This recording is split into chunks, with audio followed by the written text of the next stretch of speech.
మేము మారిపోయాము, మా జీవితం దేవుడి కోసమే అని మాట్లాడుతూ ఉంటారు. కానీ వాస్తవానికి వాళ్ళ హృదయము పెయిన్ఫుల్గా రావాలి.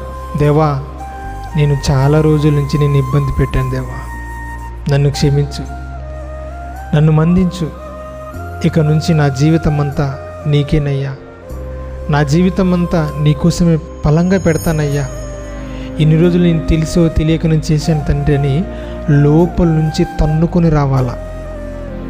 కన్నీళ్లతో దేవుడి దగ్గర ప్రార్థన చేయాలా.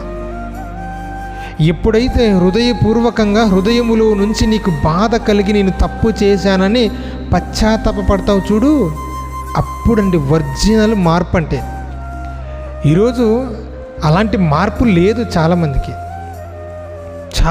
లేదు.